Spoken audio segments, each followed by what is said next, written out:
Shareability is the key point for any kind of content, even for business. Is there any big business or really popular entrepreneur who has made a service that people don't share? No, right?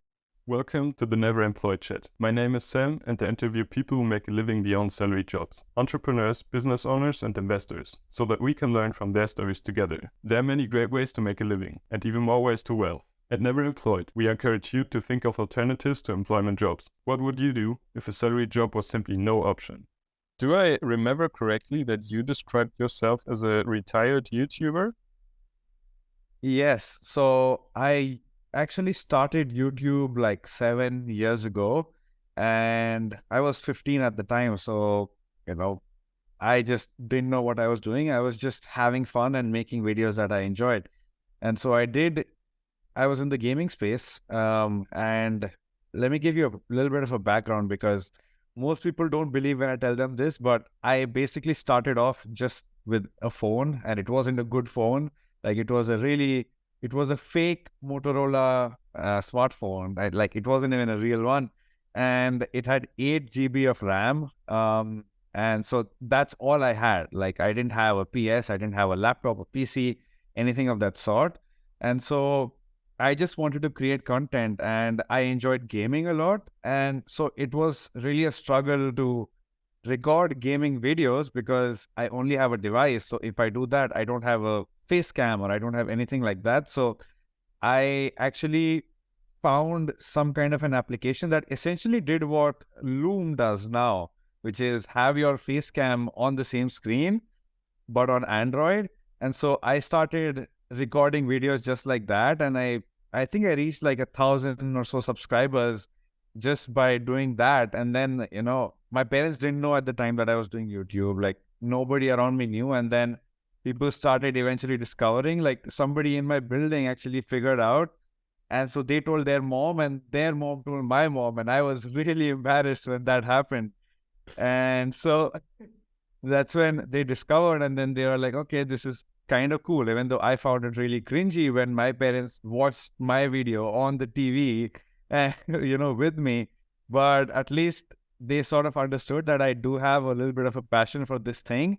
So they were like, okay, if you need anything, maybe we can buy you like an extra tablet or something of that sort so you can just do things better. And so that's when I actually got something that allowed me to have a bit more of a professional video, but I still didn't have a mic. Like I didn't have any lighting. It was just me using my phone as a face cam and using the tab to play the game, and then editing the video on my phone or tablet. And even that was a struggle because they were like 16 GB RAM and the game itself was like 3 or 4 GB. So if I had to edit a video, sometimes I would have to delete the game and then edit the video, finish it, upload it to YouTube, delete the video, and then reinstall the game that I was playing. And I had a really bad Wi-Fi. Like I had, I think 100 kbps or something. Like it was terrible. And so I would have to leave a video to upload overnight. And then I would wait for me to get up to go to school. And then before I get up, I would like delete the thing, put the game to install, and then come back from school and hope the game is done downloading. And then repeat the process almost like every other day or so. So it was definitely a grind, but I did that for about 5 years or so. And then I came to college, so things slowed down, things got a little bit harder. And I also stopped enjoying gaming as much because, as a teenager, you enjoy it because everybody around you is playing games, right? But as I got a little bit older, I got interested in more business. I started watching a lot of Gary Vaynerchuk. And so I got into like, okay, I need to do something for myself. And being a gaming YouTuber is just not sustainable. So even though I had like 45,000 subscribers or so at the time, I tried to do things that will earn me more money. So initially I tried to monetize my own audience better. And I started like live streaming and, doing like a semi-paid Discord server. And even that didn't work out because I realized that my audience just doesn't have the buying power. And that's when I started thinking about, okay, I need to do something that is going to just exponentially increase my income. And so I started looking into trying to slowly help others. And so I got into being a video editor. And that's when I was like, okay, it's time to, I think, pause YouTube for some time, get good at what I'm doing now, and then maybe come back to it later. So it's been, I think, almost 2 years now that I haven't uploaded any videos, but I do more video content for other people now than I ever did before. So it's cool that way too. Yeah, so then maybe you want to get a little bit more in detail on about what you're doing for other people nowadays. Yeah, so I guess to take you there, I'll just continue my journey from where I left off, which is what I essentially did to get my first client was I started watching, I think, started reading tweets from somebody in the money Twitter space. I think Cold Email Ways or somebody. And then I was like, oh, this is cool. Like I can email people who I want to work with.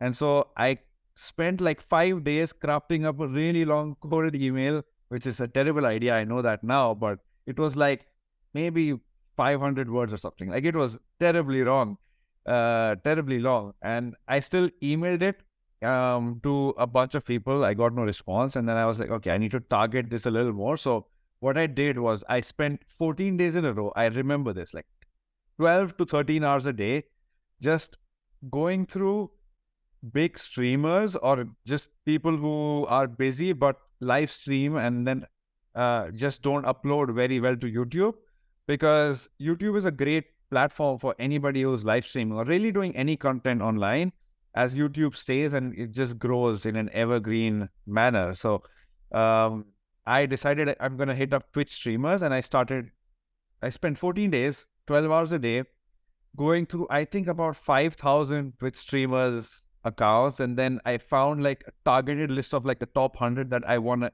especially work with. And then I spent another, I don't know, 4 or 5 days just writing hyper targeted emails to them, specifically explaining what I would do for them, what kind of videos, what their current videos are lacking, things like that. And I sent out to 100 people. And it's been 3 days. I got a couple replies, but nobody really wants to pay me a decent amount. So I realized, I went through the list again, and I realized that there's 2 people that I haven't reached out to because I couldn't find their email. So one of them had a Discord server, and I hit him up, and he replied, and he said, yo, can you do a sample video?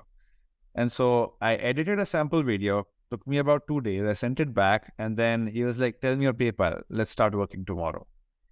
And after I signed the guy, did I get to know that he was a professional WWE wrestler. After I signed the guy.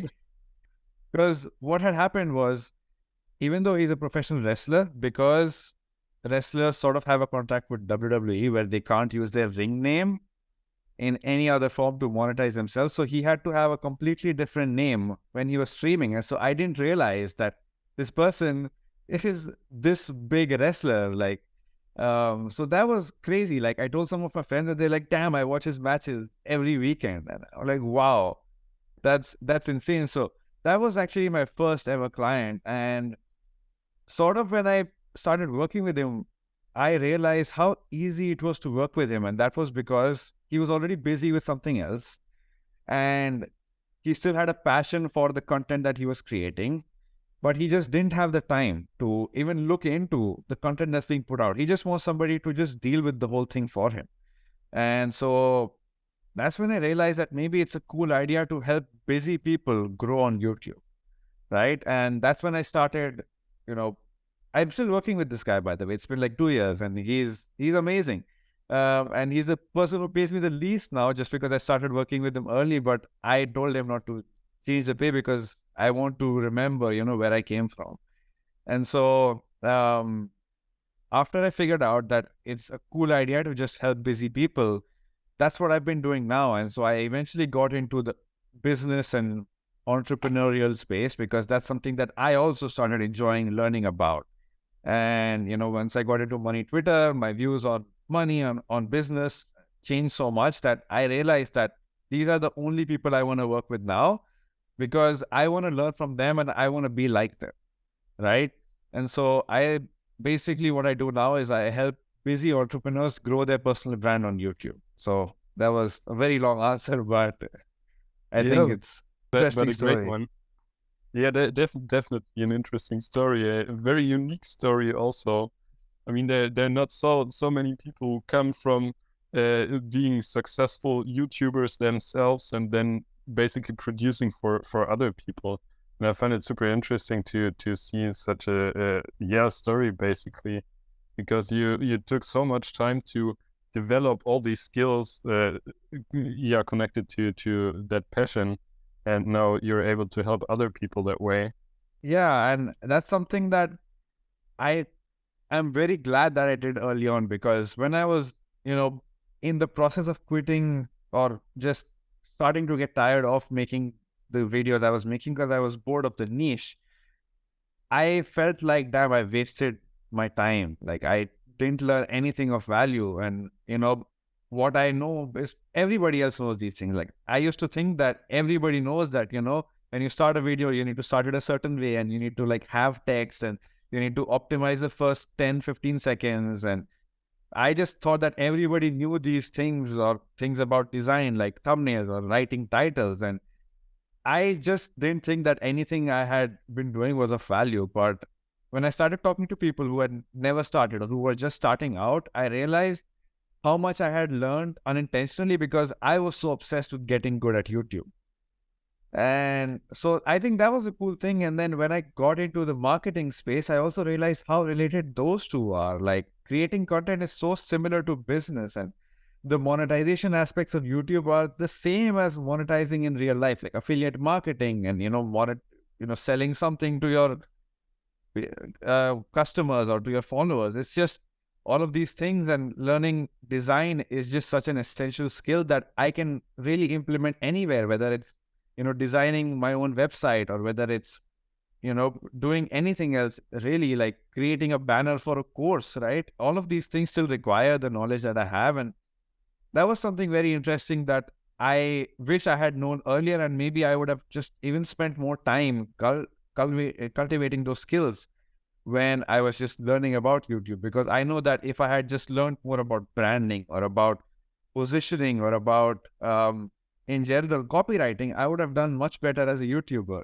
But now that I know those things, I can help my clients and get them results that I never got, at least at the pace that I got them. Yeah, I find it super interesting that you say you regarded yourself and your skills back then as not very valuable for yourself and as like wasted time. When did this shift happen, when you realized that, hey, actually I have a skill that I can monetize? How did you actually found out that there is something which is also of value for other people? So there was a time when I was sort of starting to give up on YouTube, because when I was younger, I was like, okay, this is the only thing I want to do for the rest of my life, and I'm going to monetize it, and I'm going to be happy even if I make $500 a month, whatever, right? But when I grew a little bit older, I realized that living is not that cheap. Like, how, no matter where you live, and so you sort of do need more money. Um, and then I started to give up. But what I did was, and I guess again, this is another accident, but somebody reached out to me for help with their YouTube channel, and they were in my exact space.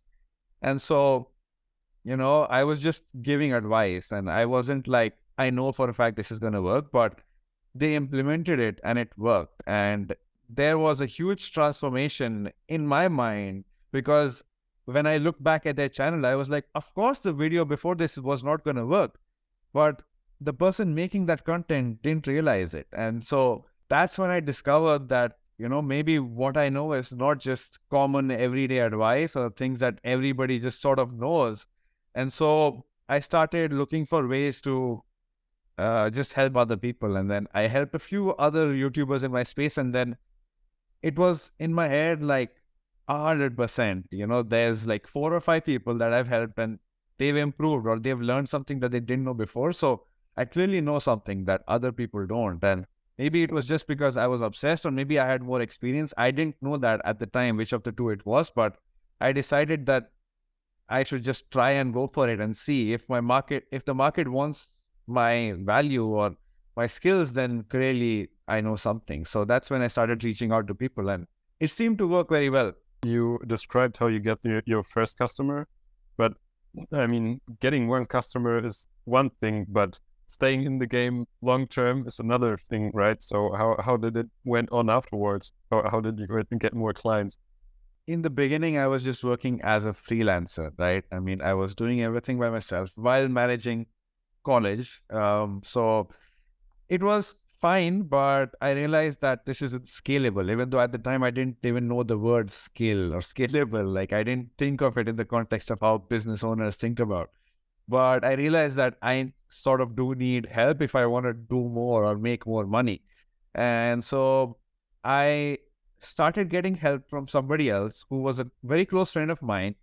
And I basically, what I did was I gave the video to him to edit. And then I would keep a percentage of the profit, and I would only just write the title and make the thumbnail. And that's when I realized that this is wow. Like, I never thought about all these things when doing content before, but there are so many ways that you can handle things, and you don't have to always be the one executing to get the results that you want. You can guide somebody else to execute in the manner that you want to. And so another thing that I also did at that time was I started working with somebody else who was running a really small YouTube growth agency. So that taught me a lot of things that I otherwise wouldn't have learned. And it taught me, that getting clients is not just about reaching out to several people. It's about reaching out to people who you can help. And so I started again doing the same thing in my free time while working in this agency and learning new things, learning more about, I guess, the business and marketing side of things. And while also retaining this one client, the wrestler, I also started sort of reaching out to new people. And what that led to was a few people getting consultation calls from me, even though I didn't work with them in the long term, but consultation calls. And that's another marketing, like another business opportunity that I never realized I could have partaken in, because I thought that, oh, I'm not that good at giving advice, or I need to think a certain way in order to help people, or, like maybe I don't know enough about a certain niche. But I realized that my knowledge transcends niches. And that's when I took a chance and I quit working for the agency I was working for. And I still kept the one client because I needed some income, but I started reaching out to people in the business space because I knew that I could help them, and I knew that they had more money. So it's just a win-win, because they make more money if they do YouTube properly, and I make more money. And when I'm working with gamers, like, it can take a lot of time for them to start making enough money to even just be able to afford to pay me. And so I realized that there's not a lot of people in this market that I can work with, but in the entrepreneurial space, there's just so many people. Like, anybody making 10, 20, 30,000 a month knows that they need to invest in scalable assets, and YouTube is one, and everybody knows that. It's just that they don't have the time or they don't have the knowledge to execute upon that. And so I started pivoting. It took me a couple months, but essentially what I came up with is, okay, I'm going to help entrepreneurs grow their personal brand on YouTube while they only have to spend 2 to 3 hours a week on that content. And that's what I've been doing ever since. I've worked with a few big people who are big in the Twitter space. I've worked with quite a few people in the Twitter space. I've also worked with some people who already were in the marketing space for several years. And I think one of the best compliments I've ever gotten is that even though I've been a copywriter and marketer for 10 years, I still didn't know how to write a good YouTube title like you do. That was crazy for me, that just because somebody knows how to write headlines or how to write just copy in general, they still don't know how things work on YouTube. And so that means that, not everybody can understand YouTube, even if they understand other aspects of marketing. And so I got confirmation that, okay, what I'm doing definitely makes sense. And so that's when I started scaling and building my own Twitter following, and just investing more into, now I'm starting to invest more into myself. And so I'm starting my YouTube channel again. And this time it's going to be to help my target audience now, and just, just practice what I preach, I guess, because even though I have experience with YouTube, like I want to just again build an asset that's going to generate an unlimited amount of business for me in the long term, and more of a scalable asset that I can do more things with in terms of monetization in the future. So then, can you summarize the most important pillars to create a successful YouTube channel, maybe especially regarding entrepreneurs, for people who want to use YouTube for their business? Yeah, for sure. So there's, to be honest, a lot of things that people don't realize when getting into YouTube. Like one of the major things that people don't realize is that if you just create what everybody else is creating, it's going to be very hard for you to grow. You need to at least put your own unique spin on it. Or one low-hanging fruit that I like to tell people to do when they're just starting out is recreate other people's popular videos, but with updated knowledge.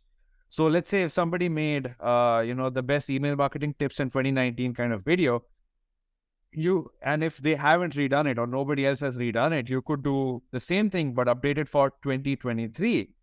And so, that's just an easy thing to do, but it's still unique because there's so many things that have changed since then. And it's going to be a lot easier for you to just take that base content and improve it and get sort of a similar amount of reach as that person got. But apart from that, one of the key things that I think most people miss out is just thinking about a YouTube channel as a business. In the sense that, when you start a business, it's very important to know your target audience, know what they like, what they fear, what they dream of, what they want.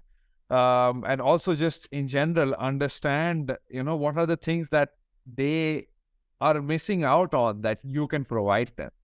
And so one thing that I like to do when I work with anybody is just spend like 2 whole weeks really in the niche, in the depths, in Discord servers, in Reddit forums, in the comments on product pages, in the comments of other people's YouTube channels, and just understand exactly what the target audience likes, fears, dreams, wants, and what are the things that they are looking for that are not currently available in the market. So, essentially the gaps in the market. And after that is when I think you understand just what kind of content to make. Because what people do is when they start out, they just throw a bunch of things and hope one of them sticks. And it doesn't work like that. I made the same mistake when I started YouTube, and it took me a year to really figure out that, okay, these are the things that I should be doing because I can do them and nobody else is doing them, but also that format sort of works.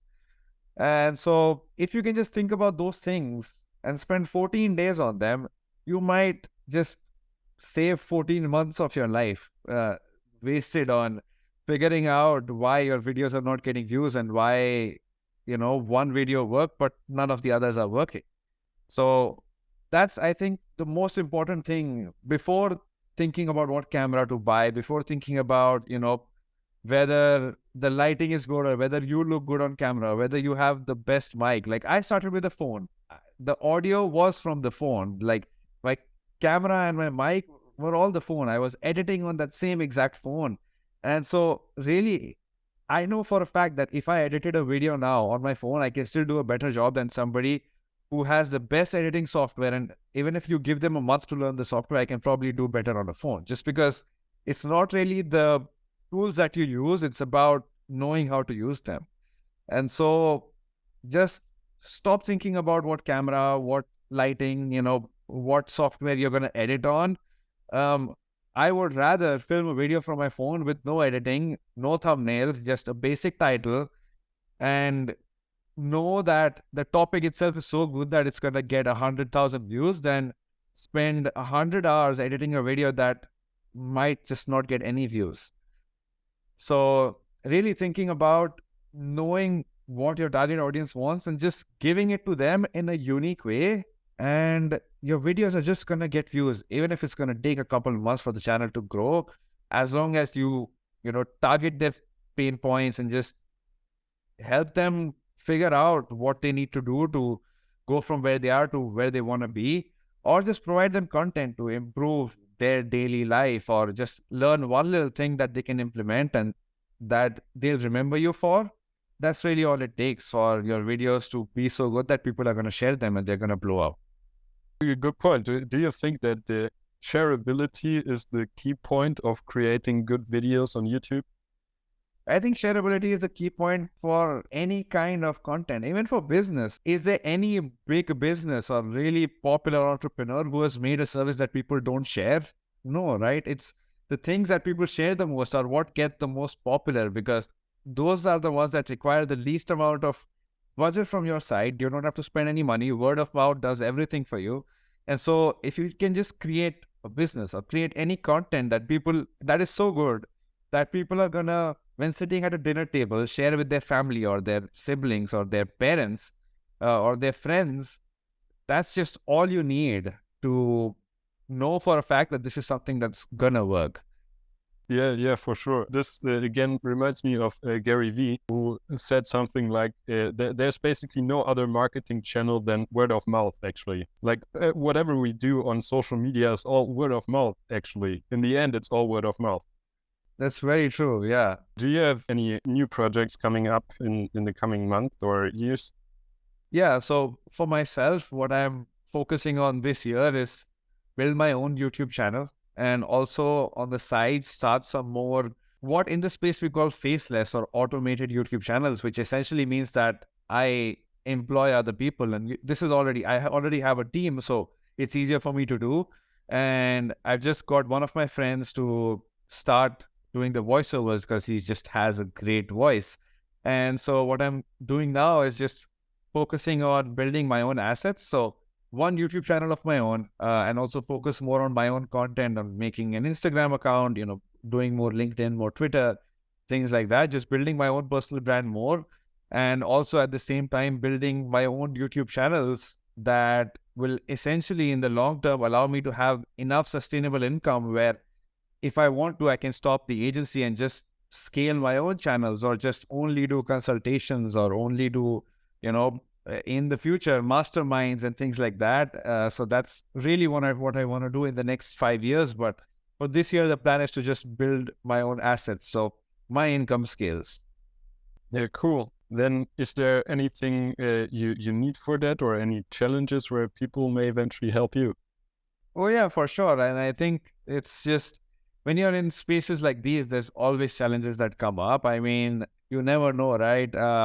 Certain kind of content on YouTube could be banned, or because I'm starting to build my own personal brand, now I'm looking to expand into other services. Maybe I want to make a course. Maybe I want to, make a book, or like an ebook or something like that. And then I'm going to not have the time to learn that new skill all by myself. So I would, of course, want somebody to help me out, maybe build a funnel, maybe just, write the book for me, and like sort of ghostwrite the book for me, or help me figure out, how to make a good course, because that's something I may not have an idea about, even though I think I might know. But I would rather pay somebody else and help them, let me do the best thing than to, again, waste 14 months of my life, like with, somebody else would do with YouTube. So for sure, there's a lot of things that I can do in the future to work with others. And there's a lot of ways I can just, other people can help me, copywriting. Maybe if I want to build out a funnel, I would want to partner up with somebody, or maybe just for my own clients, if they want to build a funnel, or if they want to build really a product of any kind, and I don't have that knowledge, but I can help with them, and I can partner with somebody else to provide that service. So then where can people find you best and get in touch with you? Yeah, so people can find me on Twitter. My @ is Mihir_Narula, which is my name. And hopefully in the next month or so, also on YouTube. So my name is going to be just my name, but essentially looking to do the same thing that I'm doing on Twitter, which is just helping entrepreneurs grow their personal brand and become authority figures through YouTube. Awesome. Thank you for taking the time, man. Thank you so much for having me on. It was a pleasure.